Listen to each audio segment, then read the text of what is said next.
describing the person is what made you think it was racial? Yes. And that's because he described him as a creepy cracker? Yes. So it was racial, but it was because Trayvon Martin put race in this. No. You don't think that's a racial comment? No. You don't think that creepy cracker is a racial comment? No. Of course, creepy bleeping cracker is not a racial comment, it's just about soda crackers, isn't it? Not. Testimony in the case that shook America, the shooting death of 17-year-old Trayvon Martin, February 2012. George Zimmerman charged with murder too. His defense says he shot Martin in self-defense. Prosecution says Zimmerman was stalking Trayvon Martin and motivated by racial feelings. Could Zimmerman get life in prison?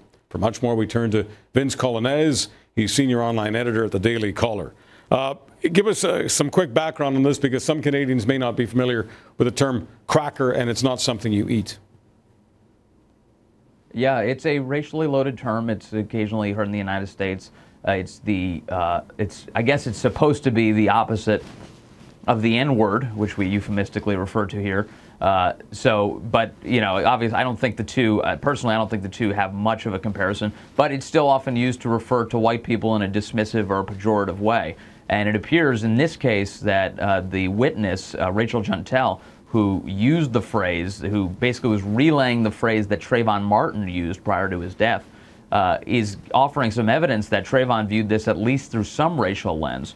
And the media, you'll recall, captured this very early on in the Trayvon Martin, George Zimmerman case, when they tried to make it out as a crime between a white man and a black child. And as we learned more facts, it turned out that, well, Trayvon was actually much older than we thought.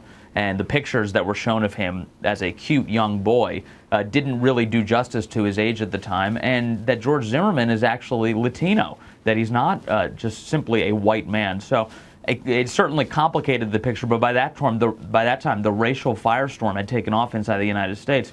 And now this case really has our attention. Yeah, Canadians are used to the media manipulation. Omar Khadr, a convicted terrorist who killed an American medic during the Afghan operation. Pictures of him are constantly those of him as a child, to make him look as benign, as unthreatening as possible. But of course, that's just a load of bull when the media's got a certain agenda, the mainstream media. Let me ask you this, Mr. Coglianese. Is it true that cracker does refer to the old days, the slave days, when certain white people were actually cracking whips on the backs of blacks? Right. Is that where cracker really comes from? Is that why it's such a loaded term? That's my understanding. The genesis of the term has to do with the slave drivers, people who utilized whips, being referred to as crackers. The actual onomatopoeia of the term, the crack of the whip, is where the phrase comes from. All right, give us a sense of what this witness was like outside of that cracker term. What else did she do to either help or hurt the prosecution's case? Well, the prosecution, she's considered the star witness of the prosecution, and she spent 2 days on the stand giving testimony. The first day, she was very confrontational with the defense. She constantly was dismissive of their questions. She was, in fact, she looked to be sort of having the upper hand, where she would just constantly, at one point she was even going, go on, like ask your next question. And I'm not sure how you would characterize a hostile witness, but she was certainly headed in that direction, it looked like. By day two, she obviously was given some coaching, like, hey, you need to be more respectful. This is really going to undermine the case for the prosecution if you get up there and you're just flippant the whole time. But even then, every time she said, yes, sir, which she did hundreds of times, it was almost as if she was throwing a spear. It was stinging every single time. Yes, sir. And, it was a pretty remarkable showing. Now, what she might have done to actually hurt the prosecution is that she's been inconsistent over the course of the last year and a half about her testimony, about what exactly happened, about details about why she didn't go to Trayvon's funeral. She admitted on the stand that she lied about that she just decided not to go. So there are inconsistencies in her story. Whether or not there are inconsistencies that actually affect the outcome of the relevant context of the night that Trayvon was killed is yet to be seen. There are pundits on both sides claiming that she's either terrible for the defense or terrible for the prosecution. So we'll see how that plays out. But she certainly was not a pristine witness. She didn't offer much testimony that made me think that the prosecution had a solid case. Everyone in Canada remembers the O.J. trial. The star witness was Mark Fuhrman. His credibility melted like an ice cream cone in July.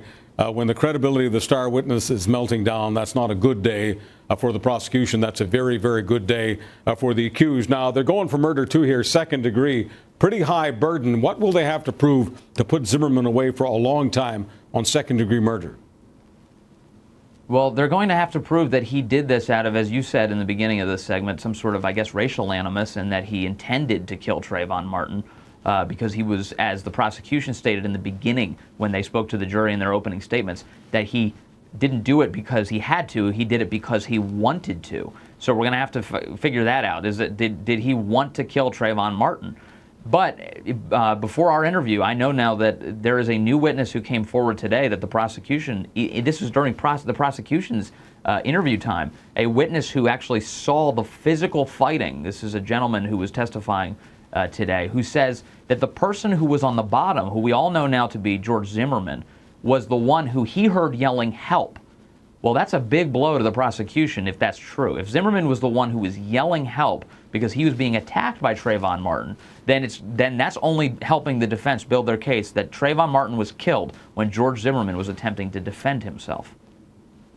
I realize that I'm sitting in Canada, but I've always felt about this case that, putting aside all the racially charged blather on both sides, if we just have to examine the facts, which is what a jury is going to be asked to examine, the prosecution is going to have to prove to the jury that Trayvon was being hunted, that Trayvon was being picked on, that Trayvon was being attacked. And if they can't meet that burden, if they can't prove that Martin was being attacked, in fact, if it looks like Zimmerman was being attacked, or at least if there's reasonable doubt that Trayvon was attacked, because it might be Zimmerman who is on the other side of this, if it looks like Zimmerman was being attacked by Trayvon, this whole thing is over. 30 seconds. I think you're right. We have yet to see how it plays out. The public evidence that we've seen shows, we've seen the photos of a bloodied Zimmerman. He clearly has what looks to be a broken nose. The back of his head has an open gash. There's blood all over the back of it. These are all pictures taken the night of the attack. How did he sustain those injuries? At this point, our understanding is that he was on the ground, that his head was potentially being slammed against the pavement by Trayvon Martin. It's an unclear case, and it's one of these cases where the facts need to come out first before we really can figure out what exactly happened. That's what this trial is. And as soon as we see more of the facts, we'll see more of you, Mr. Coglianese. Thank you very much for your help tonight. Vince Coglianese, tremendous reporter for the Daily Caller, which is a fabulous site, dailycaller.com.